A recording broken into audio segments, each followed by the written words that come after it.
What is up, everybody? It is now, I believe I'm going to get it right this time. It is episode 8888888, episode 8 of Round the Ring with Beth at Enigma Beth on Twitter and at Interview Prince Reyno on Twitter.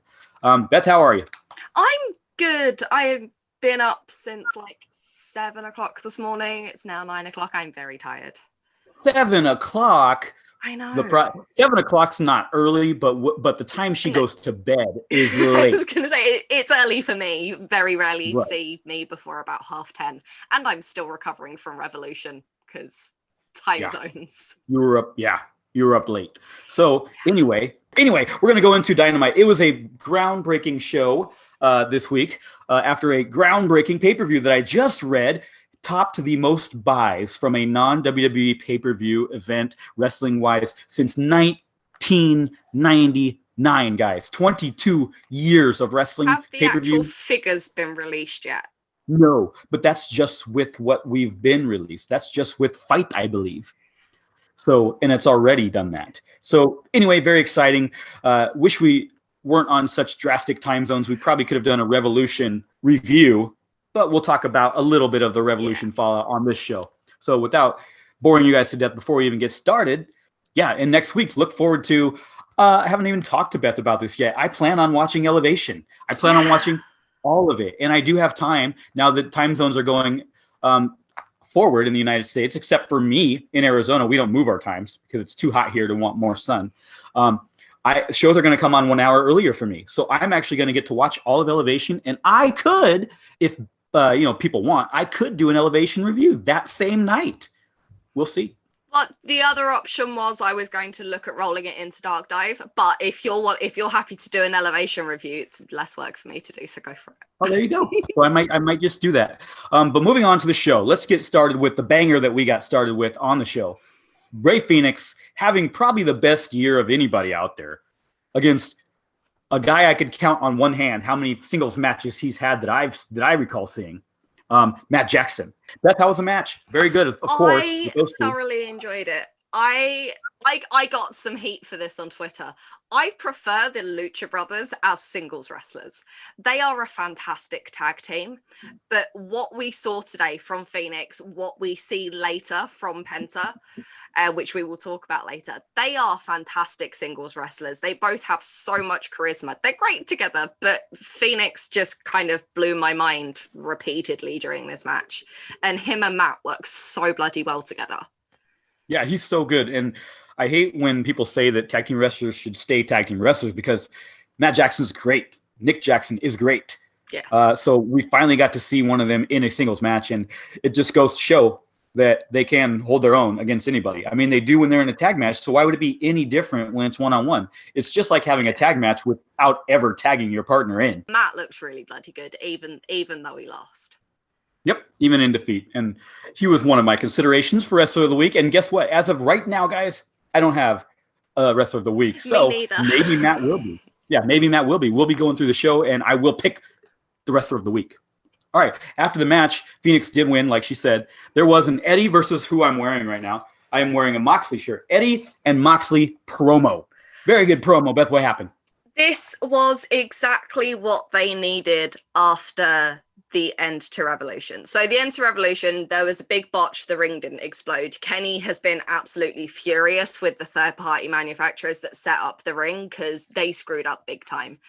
But in order to cover it and Kingston selling, they did this promo with Eddie and Mox, and it was promo gold. Those two together, I know we knew from like the mini feud they had, which got feud of the year, unsurprisingly. But seeing these two actually doing the whole maybe we don't hate each other at the moment thing and ripping the shit out of each other while Eddie is pouring his heart out over having a panic attack and passing out in the ring because of flashbacks to being in prison or something. Right. But it was a really bloody good promo and made the end of Revolution not shit anymore. Right, and it was part one of that. One of that. because later in the night we'll talk about that when we get to that segment. But there was more that also helped with that. But again, and I will just say this: I don't want to talk all day about this, and then we'll move on to the next segment. But I will say I didn't need one. I didn't need an explanation, only because it happens in all other companies. I'm not singling out any company. Shit goes wrong.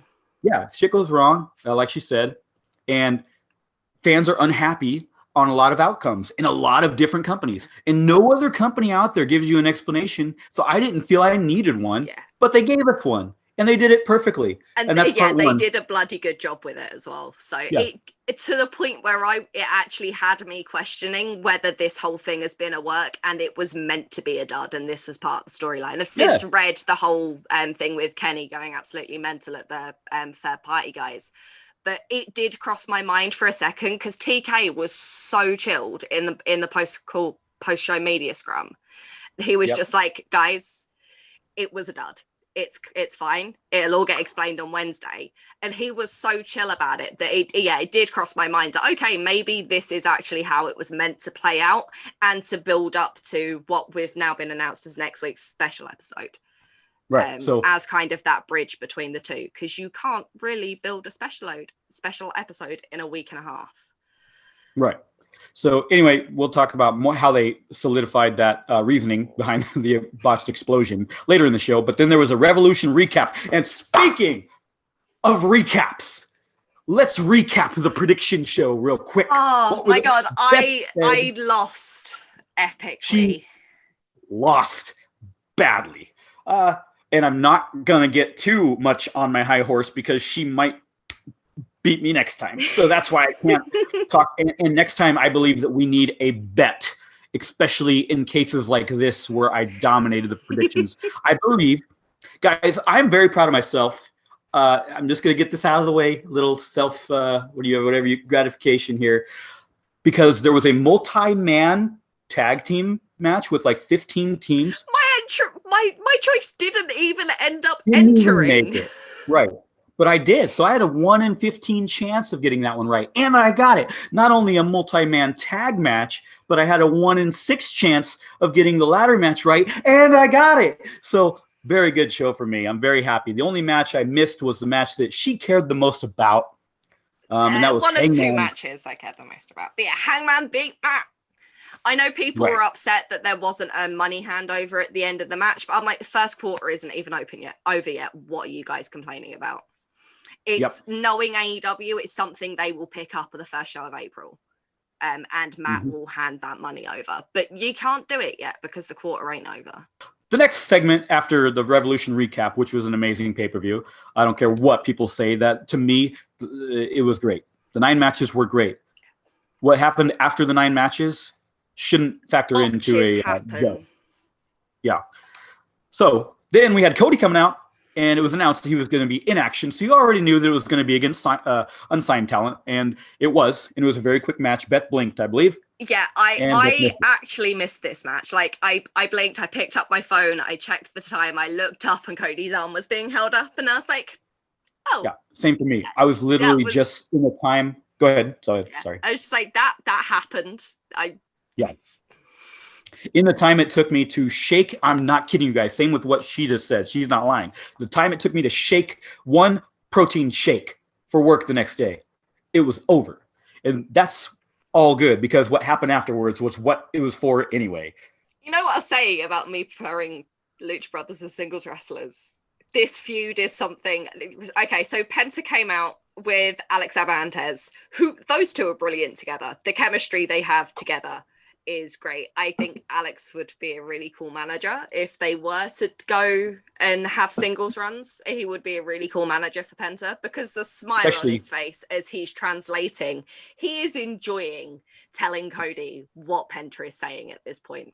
Yes. He goes on, keeps ripping into Cody how if Cody's the Prince of Pro Wrestling, then he's the Lord of Luchador.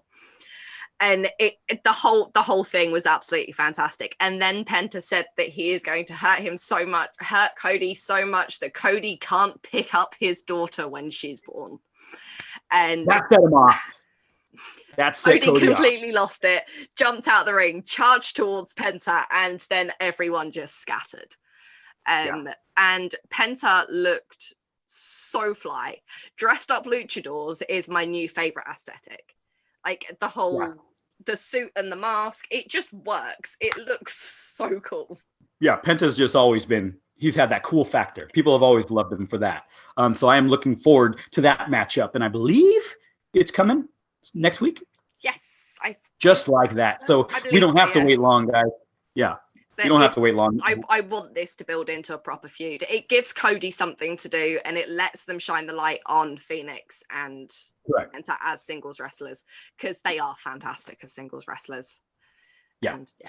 So it's going to be good. Looking forward to see when that goes. And speaking of shining the light, we had the light shined on Sting for interview. Like 12 and the seconds. light was shined on him and only him. He was going to give an interview, and he was not going to be. I was literally halfway through a tweet saying, oh my God, they're actually going to let Sting talk without being interrupted as Lance Archer walked through the tunnel. I couldn't be angry at this because I really want to see Lance do something that isn't getting caught up in someone else's feud. And him coming out, I've got a feeling they're going to make the Sting getting interrupted thing a thing now, especially with the way the segment ended. But yeah, Archer came out and was like, it doesn't matter if I didn't win the title, I'm going for it anyway. And he's still gunning for Cody. So that's two feuds for Cody set up in one episode.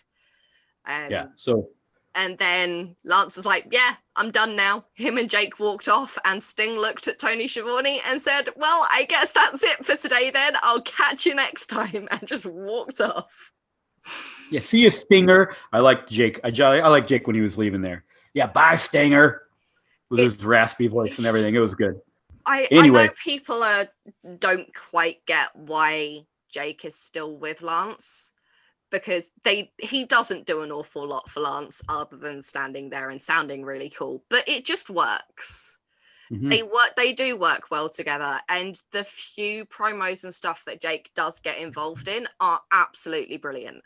Didn't get a chance to talk about it because we haven't done the Revolution review, but on the Saturday night episode of Dark, it was a better go home show than the go home show, and Lance and Jake had the most fire promo I've heard them cut.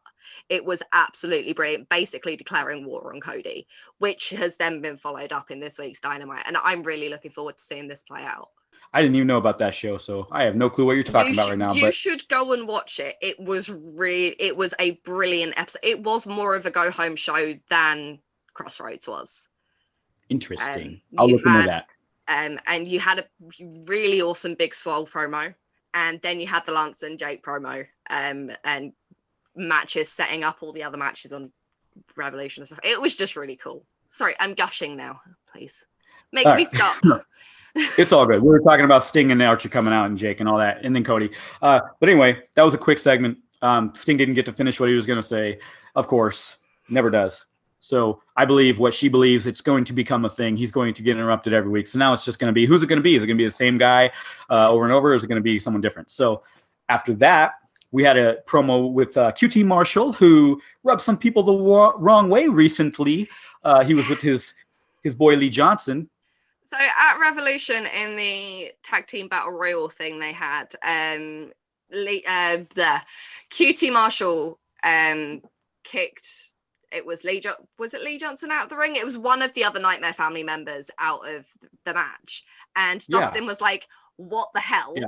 You can't, they're our teammates. And QT was like, we're trying to win this. Fine, I'll just leave. Spat back at Dustin and walked out of the match. Threw himself over the top rope and just walked off. So this was addressed with Dasher before this match. And he was like, people have bad days. I'm sorry for what I did. It wasn't the most sensible thing to do, but I'm under a lot of stress, blah, blah, blah. And Lee's going to do really well. We're out here to support him tonight. Doing the whole big QT babyface thing. Sorry for being an arsehole. And then they walked out for the match. And the match was bloody brilliant. Ethan Page versus Lee Johnson. So many 3-pointers and layups in that match. Incredible. Like, There was some 3-pointers. There was some steals. I believe there was some slam dunks. I've never seen a match like this. It was great here in the States. According to Beth, she had zero. We she just heard had the odd quieter. weird noise, but I think Fight managed to screw with the levels so we couldn't hear it when you guys were getting the basketball announcements. I mean, even if it was, I probably couldn't tell you what a basketball match sounded like because I don't watch it. So. Right. Well, all I can tell you is that when he got the pinfall, 1, 2, 3, that's usually what people say when someone hits a 3-pointer. So it lined up perfectly with the basketball match in that sense. So, yeah, I'm just going to be honest with you. I think a lot of the North American crowd, at least here in the States, didn't properly enjoy that match because of that. And I don't know how many of us actually went back and watched it on YouTube. I know I didn't. But it's very cool to see Ethan Page here. I'm surprised that he came out in the ladder match as Ethan Page. I was really wanting him to be Karate Man for that match. But it is what it is. We'll see where he goes from there. We do now have the ability of having Christian Cage and Hangman Page versus Ethan Page and Brian Cage, or in a cage match reffed by Diamond Dallas Page. Yes. And as much as it is just going to be a Page Cage gimmick match, it would be amazing. People are going to want that. I've seen a lot of memes this week. There is even a t-shirt with it on, and I'm just like, I need to get this. Yeah. But I have no doubt that it was a great match because Lee Johnson, in the one time he showed off on Dynamite, showed off. So, I mean... It was extremely good. It was an extremely well-picked match. And was a much better debut. A brilliant Dynamite debut for Page. He looked really good. And as a guy who watches Impact, I already knew what Ethan Page could do in the ring. It's still very sad to see that legendary tag team split up in Impact, but they're both so good on their own. They're both not going to have any issues. I know Josh Alexander isn't, and I don't expect Ethan Page to have any issues here in AEW. Ethan Page is going to flourish in AEW. He really is. Right. And I'm quite disappointed at the lack of how we signed your biggest draw on the Impact paid ad this week. Yeah. I was kind of disappointed that TK wasn't healing it up on the Impact ad this week. But yeah. We'll see where it goes from there. Yeah. But speaking of go ahead. No, speaking we had Hangman and Dark Order with Hangman's new lawnmower. Speaking of seeing where it goes, I'd like to see where that lawnmower party went, because they just went off into the sunset on a mower of lawns. Sweet. And I am so glad he has friends that care about him. And they do actually care about him, even if they did accidentally spend all the money that he won off Matt and get him in lots of debt. Yeah, but poor Five cares about him too. And Five gets left behind. There wasn't enough room on the lawnmower. It nearly fell over with the rest of them on it. I didn't see anybody sitting on Hangman's lap. There was room on the lawnmower, but it is what it is. Yeah, so Hangman's happy, living the life. He did donate a lot of that money, he said. Yeah, what he said is he's taking what he needs for a lawnmower and some whiskey, and then he's going to give the rest to charity because he really doesn't need it, which is just so Hangman. He's so sweet and adorable, and I just want to give him a hug. Mm-hmm. So that was a good little segment that segued right into a very good large segment. Yes. This was my favorite segment of the night, and I know you're itching to talk about it, but so am I. Second favorite segment of the night for me. But we will get there. But yes, Omega. We have the Christian countdown on the Tron. Christian's about to come out. You get the 5, 4. It's Evanescence, isn't it, or a? It's Evanescence. Yeah. Or a remake it's of. Totally. Yeah. It's totally a knockoff of Evanescence, but I believe I did watch a YouTube video where he came out to her actually singing once or twice. So yeah, it's Evanescence. Yeah, you get the 5, 4, 3, 2, and it's about to hit 1. And then it transitions slightly and the music changes and everyone then looks really confused. Like, have they changed Chris? Oh, no, that's Kenny. And then you see the Japan skyline and the lights, and then Kenny and Callis come out. And I'm like, I just wanted to see Christian. Why are they taking this away from me? I just really want to see Christian. And they come out and they're ripping the shit out of Eddie and Mox. More specifically, Eddie, for overselling. Oh, you had a panic attack? No, you're just a baby, blah, blah, blah, blah, blah. And why? Kenny literally turned round on live TV to Don Callis and said, I'm going to lay down 69 me, Don. I wasn't going to say that, Beth. For the children. I know. The Good Brothers were just stood there completely straight-faced. And I'm just like, how? How? That's because that kind of stuff. Well, I'm surprised. I know I'm wrong. I was going to say that's because that kind of stuff isn't funny to them because they love corny dad jokes about the size of their Johnsons. That's the jokes that the Good Brothers like. So they should have liked that joke this week. Well, they should have liked that. No, I'm a little more mature than the Good Brothers, so I skip those segments. I don't need those jokes. But she's right. I was not going to bring that up, Beth, for the children that watch this show. Be said, I'm sorry. It was the highlight of what I thought was going to be this segment. Right. So I was not expecting where this went at all. This was part 2 of the cover story, I call it, that they laid off for the explosion, and very good. They handled that situation as masterfully as they could, and now none of us are going to even talk about that anymore. I hope. I'm not. It's over with. It's done, because now we have better things to talk about, such as what came out when the countdown hit 0. So before that, we also had Eddie come out. And totally not it. Yeah, Eddie came out. There was the big face-off. He ended up decking Kenny, and then Christian comes out, and he absolutely dominates. And then Kenny runs off scared, like a little child, having dropped his belt in the ring. Christian Cage is standing there, center of the ring, bends down, and just picks up the title, holds it, smiles, drops it, and leaves. And there's something slightly magical about him just leaving that belt dead center of the ring. It was perfect. And I am very much looking forward to a Christian Cage title run.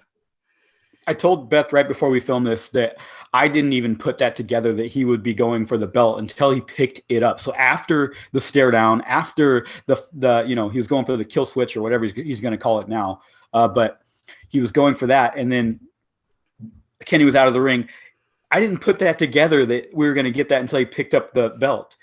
But I will say this, Beth, have you ever watched a match where you absolutely cannot decide who you want to win going into the match? Correct. But once the match starts, do you find that your body usually tells you who you're really rooting for? Most of the time, yes. But there have been a couple of matches. One of the biggest ones I can think of is Young Bucks versus Kenny and Hangman. I was so torn on the match. I love everything about Kenny and Hangman as a tag team, but I love the Bucks, and I even up until that last pin, I couldn't figure out who I actually wanted to win. Right. So yes. So even when you reacted to near falls, you couldn't. I would react no matter which way the near fall was going. Okay. And I will say going into this week, if you ask me who my favorite wrestlers in the world were, Kenny Omega's number 2 in the world. So conventional wisdom would tell you that I should be rooting for him against anybody in AEW. Then Christian Cage came out. And then just like when I thought I was going into a match with I'm going to bring up another company real quick, NXT, it was Adam Cole versus Johnny Gargano. I was like, man, I love both these guys. I don't know who I want to root for. Yeah. In that match, I 100%, my body was, like I said, reacting to near falls as if I wanted Adam Cole to win. Yeah. So I knew right there that, okay, I actually like Adam Cole more. But so when he came out, I knew right then too, I'm like, oh shit, I actually like Christian Cage more than Kenny Omega. So my number one wrestler isn't necessarily the best wrestler out there, though. I mean, there are certain situations, very, very rarely, that I will ever back anyone over Hangman in a match, but you put him up against someone like Pac again, and chances are I will, despite the fact that Hangman is one of my favorite wrestlers. So's Pac. Right. It will, who I kind of am behind will change depending on the situation of the story. 90% of the time it's going to be Hangman, but sometimes that will change, but it doesn't mean Hangman isn't like one of my top 5 number 1 wrestlers. I'm really bad at picking who my favorite is. It is tough. I thought, like I said, Kenny was number 2, but now I'm like questioning myself. Anyway, moral of the story is it's got 2 wildly popular guys in it. This match, when it happens, is going to be great. I believe, just like you do, that it's going to happen in May at Double or Nothing. Possibly. Hopefully. Where Kenny will be the Impact champion as well. Yes, that is, by the time Double or Nothing comes around, Kenny will be Kenny 3 belts, because he's already got the AEW title, he's already got the AAA title, and he will be going for the Impact title at Sacrifice, is it? This Saturday we will find out his opponent. Yeah. Yes, this week we will find out who his opponent will be. April 24th is Rebellion, and that's when he will fight either Moose or Rich Swann for the AEW, for the Impact Unified title. And then after he wins the Impact title, he will likely go to NWA and win the NWA title off Nick Aldis. And then we'll go to New Japan and face Kota, and it will be amazing. One day, yes. Kota match will happen one day. We all know it. But it's going to take a while with this damn virus just not completely going away. All right. This whole show, up until this point, this whole show so far had been absolutely amazing. And it just, I know you have opinions about the last segment, but for me, this show just kept getting better from start to finish. It started off at number 10 and just kept going up. Such as the next match, 3-on-3 women's match, with the very popular in the United States, Maki Ito. She's very popular everywhere but Japan, apparently. Correct. And I tweeted that out today, or when I saw one of our followers, she's the bartender, Maggie. I think it's Maggie. She tweeted about Maki Ito and her saying that, how she's not popular in Japan, but then coming over here and being widely popular. I feel that, because I told people that if you don't get Maki Ito's gimmick, once you ever visit Japan, which most of the people I know want to visit Japan someday, you'll get it.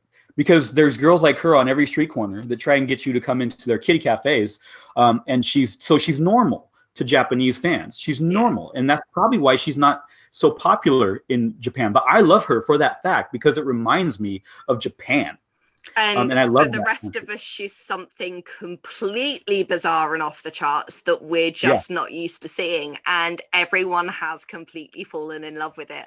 The opening to this match was the best match opening I have ever seen. Yeah. So you've got Nyla, Britt, Thunder Rosa, Shida, and Ryo Mizunami come out as faces. They come out first. And then you get Shida come out, and you get Britt come out and Nyla, and then Maki's entrance music hits and she comes out doing her singing and stuff. But then the fight breaks out in the ring and her music cuts, but she's just like, I'm a performer. This is my stage. And she keeps going, performs her whole entrance kind of as she would.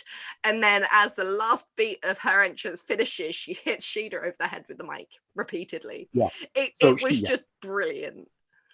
Completely unfazed by what's going on in the ring, just continuing to sing and perform, which is exactly what they would do in Japan. So, I mean, or any performer anywhere would do. The show must go on. And the show did go on until she bashed Shida over the head multiple times with the microphone, which, based on my 20, 30 years of watching wrestling, I'm surprised Shida got up after one, let alone 20 bashes with the microphone. Completely shocked. But it was this. I really like trios matches. I'm a very big fan of trios matches. AEW have said it's possible we will be getting a trios tournament this year. And since saying that like a week ago, because that was on the Crossroads media call, they said they were looking at doing more tournaments. A trios tournament was likely this year. We have had the most trios matches in the last week and a half than we have ever had on AEW. And I absolutely love it, because trios tag matches are my bread and butter. Oh, I love them. They are amazing. It's Mox and Shield are the reason that I love trios matches. That the Shield versus the Wyatt family, that feud is the reason I've fallen in love with trios matches. And it turns out women's trios matches are really bloody good too. Yeah. Especially so with these 6. It was a good match, of course. Great match, of course. And Thunder Rosa got the pinfall. And then there was a post-match beatdown, and the heels stood tall. Yes. Thunder Rosa gets the pin on Mackie, which, bearing in mind Mackie's on the heel team, didn't go down very well with the audience. Everyone wanted Mackie to win, despite the fact she is on the heel team. But so Thunder Rosa gets the pin on Mackie, and then Britt kicks the absolute shit out of her. Locks in the lockjaw, which has set up the first ever women's main event on Dynamite next week, which is not only Thunder Rosa versus Britt Baker, it's Thunder Rosa versus Britt Baker in a lights out unsanctioned match. Correct. So how are they going to do TV time remaining if it's unsanctioned? Is it going to keep going? Who knows? We know it's going to end when the show's supposed to end, but it's going to be great. It's going to be main event. I'm very, very, very excited because they've been building this match for what seems like a lifetime at this point. And that is the key, what you just said, building that match. Let's not do our first female main event just to do it. Let's build it properly and make it a match that people really want to see. And that is exactly what they've done. Correct. And if there's been, for those of us that love AEW, if there's been criticism towards AEW, it has been the booking of the women's division. Okay, great. So if it's been bad, that's why they wanted to build this up. And they did. So, hey, they're doing it right. They did it right to build to this main event with the women. And that's the thing throughout all of AEW, as much as we haven't seen as much of the women as we'd like, because of COVID injuries and stuff and various reasons, there have been downfalls in the women's division, but they have built up a really solid women's division over the last year that now can go ahead and main event Dynamite without any issues, without anyone batting an eyelid. And I don't think people are giving AEW enough credit for that. Yeah. We may not sin as much of them as we'd like, but they have built that women's division up to be solid as all hell. Correct. And like I said, there are some people out there that, which is a very small percentage of people out there, that will be negative no matter what. Yeah. So anyone that listens to our show, anyone that I follow and they follow us on Twitter, I don't see any of that negativity because we follow and we have followers that are good people. Yeah, we follow the good people and they follow us. So I haven't seen much negativity and that's great. So looking forward to that, as well as another female main event on Monday on Elevation. So yes, we have Riho versus Mackie for main event on the debut episode of Elevation on Monday. And it's going to be amazing. Those two, they are both so tiny and it's going to be so cool. You may have noticed on Twitter and during this episode, I'm slightly excited for Monday. I'm very excited for Monday. So, like I said, I haven't watched. Monday's my, first day of the work week. It sucks because I come home now and I don't even watch any wrestling, and so Monday's just kind of blah for everybody, and that works Monday through Friday. So, but now I have a reason to be excited because I can watch wrestling again on Monday. The amount of people that have turned around to me since Elevation was announced, who said I never thought I would be able to watch wrestling on a Monday night again. Yeah, and I feel it's the exact same way. Rather than tune into the major promotion on Mondays for 5 minutes here and there to see something big, like I did a couple weeks ago. I tuned in for 5 minutes just to see something big happen. No, I actually can get to watch a whole show, and I know I'm going to probably enjoy most of it. Yeah. Just like I enjoy this partnership that was in the next segment that Beth does not really like too much. I don't like it. I just don't understand it. Like this it's come completely out of nowhere. Like, why are Butcher, Bunny, and Blade joining Big Money Matt?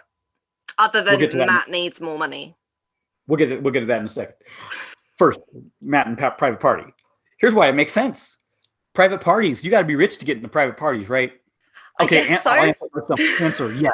They have also Private Party likes bling, correct?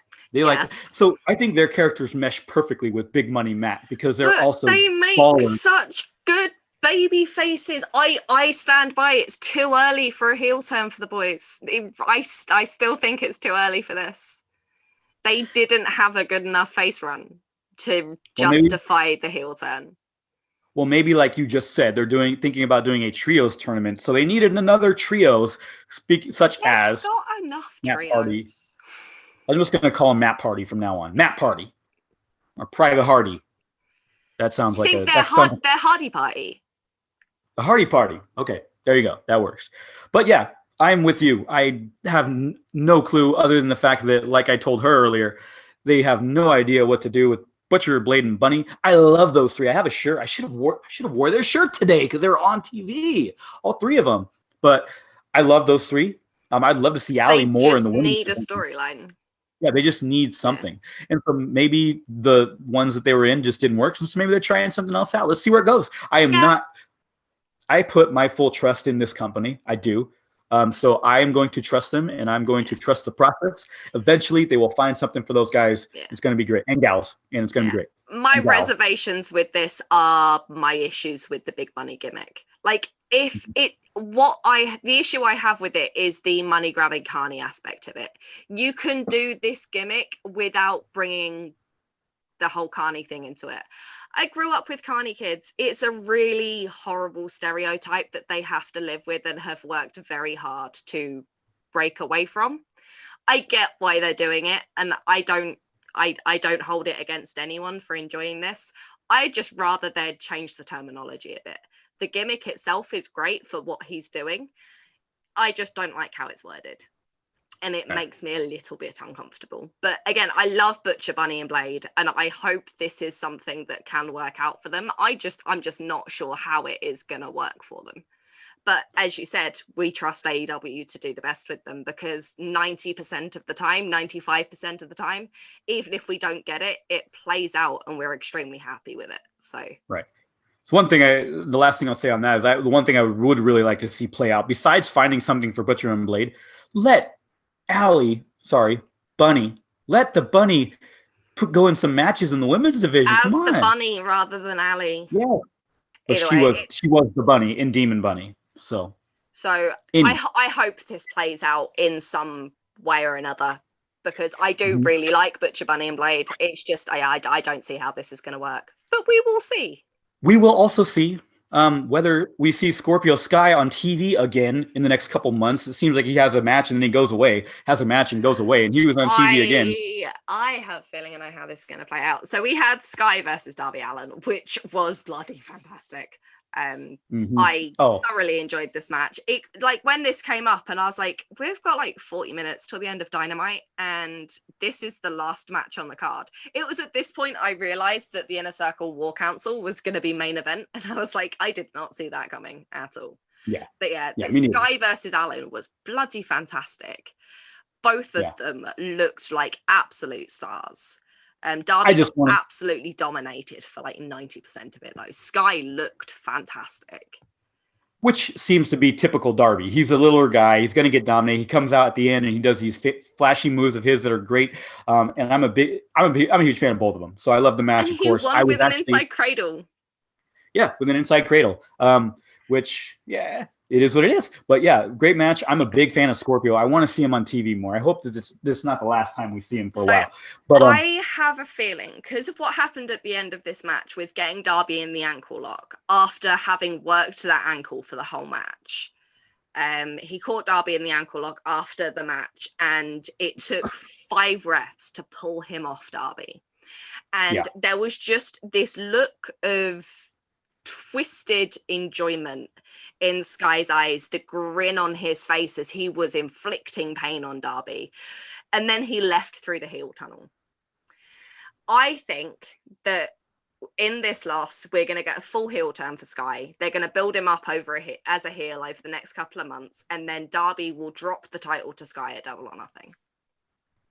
Well, it's kind of felt that way anyway for months with Sky. It's just kind of felt for months that he was trending in that direction. So you're probably right. And I just hope that it leads to more TV time. I literally bought I bought massive amounts of shirts this past Sunday for their huge sale. But I bought a Scorpio Sky shirt. I'm very happy that I bought one. I'm a very big fan of him, so I'm glad to see him on TV. And I love Darby because I already have 2 shirts of Darby. I'm a big fan of him too. So I was going to like the match regardless. But I was actually rooting for Scorpio. Just see, I I will be very happy when Scorpio does get the TNT title. I didn't think this was the time to pull it, though, because I build him up as a heel and have a heel champion for a while. Because Darby is about as babyface as it comes at the moment. Yeah. So angsty babyface, but babyface nonetheless. Wasn't the biggest babyface on the show, though, because in our next segment, which we'll talk about, we won't get there. I won't say his name yet, but it started out with the Inner Circle. It was, like Beth said, the main event of the show. Inner Circle came out, and then who else came out? So Inner Circle are out there, and then they're chatting, and Jericho's like, when any army changes course during a battle, they have a war council to discuss what needs to happen. This goes on, and then he's like, I think we should bring someone else in. Possibility. And at that point, MJF steps forward going, Chris, no, hear me out. I think maybe we need to drop a member. And he stepped backwards, and Wardlow, Santana, and Ortiz were stood at MJF's side. And MJF's like, Inner Circle's mine now. Jericho's like, no, that's not happening. He tells MJF tells Wardlow and LAX that aren't LAX anymore to attack. So they all step forward and then take another step and then take another step and turn to face Jericho or turn to face MJF. At this point, Sammy comes down and like, look, I need to show you something. Shows him the footage of MJF going, we need a new so that happened. I got that the wrong way around, didn't I? They had that first, then it was the... Well, that's what I was going to ask, because I might have also, again, I seem to be... I have a bad short-term memory of like 2 days ago, 3 days ago. I always forget stuff. So I don't remember when Sammy came down. That's why I was like, did he come down after all that? Or did he come down before that? It was MJF said we need to drop a member, and then Sammy came down saying, Chris, I need to show you something. Okay, and then all that happened. And then all that happened. That makes sense. Okay. And I am still waiting for an apology from Chris Jericho, because he told me off on Sunday for mentioning Sammy Guevara's name in a tweet that I tagged him in. So Chris, if you ever watch this, I want that apology. Not going to get it. You were an arsehole. Yep.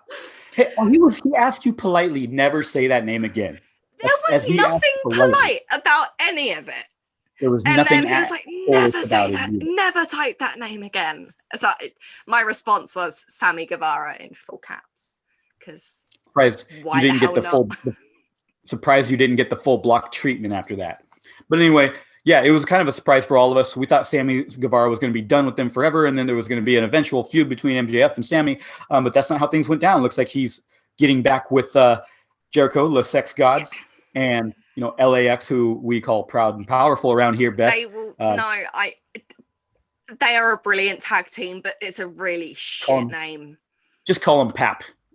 Proud and powerful. Just call him Pap or PP. Stick with LAX. It's fine. Okay. Got it. So then that was where I thought this was going to end, and not where I expected this segment to go. So swerve number one already. Sammy and Jericho are friends again. MJF's out the Inner Circle, not Jericho. So I'm like, okay, we expected this to happen. I could never have called this in a million years. And then, well, the lights went out. And then it's like, I don't need the Inner Circle because I've built my own army. Okay, and then the lights went out. Yeah. And as the lights slowly came back on the ramp were stood Sean Spears, Tully Blanchard, and FTR. MJF and Wardlow walk out of the ring. And you have Wardlow, MJF, FTR, Tully, and Spears all stood there. If this is going where everyone expects it to, and from the tweets that have been going on Twitter between the roster members, some of what Sean Spears has said, and all the other members is Wardlow as the enforcer, the Four Horsemen, and Tully managing. Well, they're never going to be. Sorry, continue. They're never going to be. I was just going to say they're never going to be called the Horsemen. I almost guarantee they'll never be called the Horsemen. I don't know who owns the copy because there have been so many variations of the Horseman name. They've been Horsemen, they've been the Horsemen, they've been the Four Horsemen, and they've been the Horsemen of the Apocalypse. So there are so many different variations of the name that I don't know where that copyright stands anymore. And in theory, Four Horsemen of the Apocalypse isn't actually a faction name. It's a real world thing that they just use the name of. So I don't know if they can actually copyright the Four Horsemen of the Apocalypse because it's kind of a thing. Yes, copyright aside, I just think for the sake of being new, because they've done this before, that they will change the name. So I don't know what they're going to be. Everyone has been calling for the Four Horsemen since Arn and Tully turned up. Everyone but Reyno has been calling for the Four Horsemen. But I recognize, and this is what this show is here for, is for the fans, and I recognize that the fans love this. I'm really happy Spears is back. I'm not going to talk negatively about it, because whether or not I like them or not, this is another reason why people love AEW, is this gave them exactly what they wanted. So whether or not Reyno likes guys or not, this is great for AEW, which makes Reyno happy.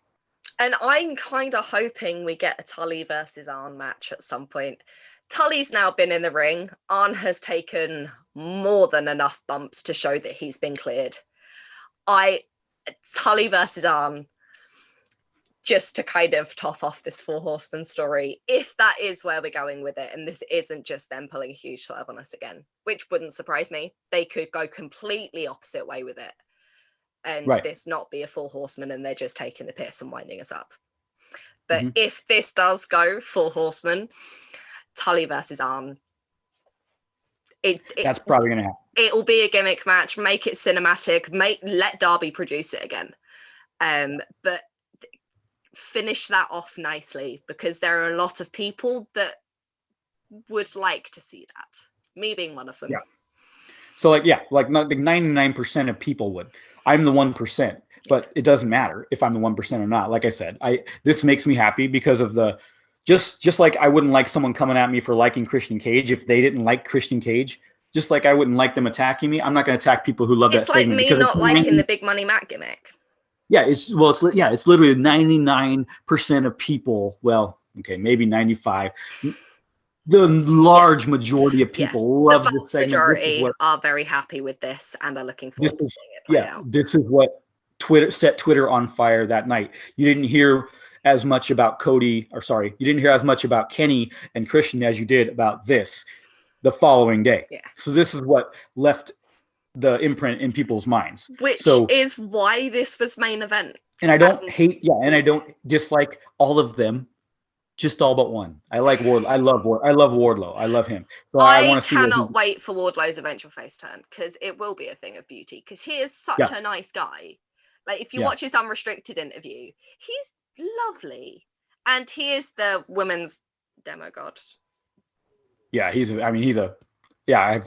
very popular guy. So it will happen, like you said, eventually. It'll be a long ways away now that they've done this. I don't think it's going to be that far away. You've got MJF is going to be going, you're not really a horseman, you're not really a horseman, you're not really a horseman. He's just the enforcer. He's not really part of the group. And right now... I think he will just get really fed up with it and just go, do you know what? Fuck it. I'm done, and just walk away. Yeah, I think Double or Nothing is too soon for that, but I think because right now it's gonna play off that he's fine where he's at. Wardlow's fine where he's at because he tweeted it. He tweeted 4 horses. And the gorilla. Yeah, he was the gorilla. It was the 3 horses. Tully is the goat, and then Spears is the 4th horse. Yeah, so he recognized that he was, not the 4, and he's fine with that in kayfabe now, but so I think it's going to take some time to matriculate. Is that even a word? Matriculate? Cut that out. Anyway, yeah, it's going to take some time, but I do think it's a real possibility that by All Out, that could be a match, MJF and Wardlow. Yeah, there was also a tweet up by Spears of, I don't know if you remember, but right early at the beginning of the lockdown, there was one of the first lockdown episodes. They were Tully, Spears, and MJF were gambling at the side of the ring. And Spears posted a picture of those three gambling, and then a picture from Wednesday night going how it started and how it is now. They've been planning this since the beginning of lockdown. Long-term storytelling at its best. And that is what they have done. That's why I trust them. That's why we trust them, is because they have done that better than anybody else has done that. And yeah, I mean, I like long-term storytelling. I can't understand the people that don't watch the show, but they say that AEW is bad with it. No, they're really the best with doing the long-term story. I actually had someone tell me the other day that you're not a real wrestling fan unless you watch WWE. And I was just like, there are more than one promotion in this world of professional wrestling. I mean, and there's wrestlers in every promotion that we like, too. It's not like we hate that promotion. Some of my favorite wrestlers are over in WWE. Oh, same as mine. And there are many of them that I would very much enjoy to see in AEW. A lot of them wouldn't do well over there, though. And probably not. I am big enough to accept that they're doing what they want and the best they are on WWE, and I'm happy for them to stay there. There are a couple of them I'd like to see in AEW, but yeah, that's just it. It's just, are they going to be the ones that are going to do well over there, or are they going to be the ones that aren't? Because I love the ones that are doing well, but then I also love the ones that aren't, and it really sucks. It really hurts to see them over there just not being on TV and whatnot. But anyway, again, we're not here to bash WWE. I do understand that this is an AEW podcast, but they have announced today that Andrade and Aleister Black have both requested their releases. Both of them? At least Andrade, I think Aleister Black as well, but Andrade, after everything that happened with Zelina, has requested his release. So AEW have said that they are interested in Zelina. So I can only imagine we are going to see Andrade and Zelina in AEW at some point. And then her husband, Aleister Black. Oh my God, my mind would be blown. Those are the two. If you ask me, who are some guys over there that I would like to see on TV Black more? Aleister Black and Andrade behind Shinsuke. But those would be the three. Yeah, it's 100%. going to be very interesting to see how this plays out over the next couple of months. There have also been rumors that Chad Gable might be on his way to AEW because he's just been released as well. And FTR, he put a birthday thing up saying that one of the WD wrestlers was his best friend and his number one guy. And then Dax tweeted back, I know you can't publicly respond to this for another couple of months, but hey, dude, I thought I was your number one guy. So it's possible that we will also be seeing Chad Gable over in AEW, which I am very excited for the possibility of. You, as a big fan of wrestling, would be. I love the amateur wrestling, folk style wrestling styles. It's down, it's dirty, it's technical. And Chad Gable is very bloody good at it. WWE didn't utilize him very well. And with the other technical wrestlers AEW have, it could be a phenomenal matchup for him. And like I said, and that's where it needs to go. And like I said, that's something I've put out there before. People know that. There's a guy in New Japan that's a technical wrestler, probably the best in the world, Zack Sabre Jr. Yeah, Zack Sabre is amazing. I don't like those types of matches, but I also recognize how good they are. Chad Gable's amazing. Zack Sabre Jr. is amazing. I just do not prefer the methodical style. Give me a match of chain wrestling and holds. I will be so bloody happy. Yeah, there's a lot of people that are that way. But yeah, great show. Like I said, the ending wasn't thoroughly enjoyable. The ending wasn't as exciting to me as it was to Beth, but I'm still going to give it a very high grade because of how much it set the Twitter world on fire. I'll let you go first. I kind of have to go for 10 out of 10 on this one. There was not a dull moment in this show at all. And I know our scores have been stupidly high recently, but AEW have been on fire. They really have. Their show is getting better week on week on week. And there is no other way I can really grade this, because this was a bloody fantastic show from start to finish. I got to agree with you. We're both giving the show a 10 out of 10. Even though, because like I said, based on the ending segment, based on what they did to address the controversy of Sunday night after the main event ended, they couldn't have done that any better, and couldn't have given people more reasons to about that. Unlike other companies, I'm talking all other companies that have endings that underwhelm the crowd, they don't even address it. Yeah. They did it in a major way, and then they moved on by having an ending segment not be Kenny, covering it up. It was an ending segment that gave people other stuff to talk about, and it was that. So I'm going to agree with you. 10 out of 10. Well, in the course of this long, exciting episode review, did you pick a wrestler of the week? So I'm looking at my notes, and I can't actually say everyone. So I'm going Mackie. All right, there you go. I like it. She's freaking adorable. And she performed through a brawl while someone was coming at her too at the end of it. Very good pick, and she's also got a main event as well coming up. So, well, I lied to you when I said I didn't have a wrestler of the week picked out. I did.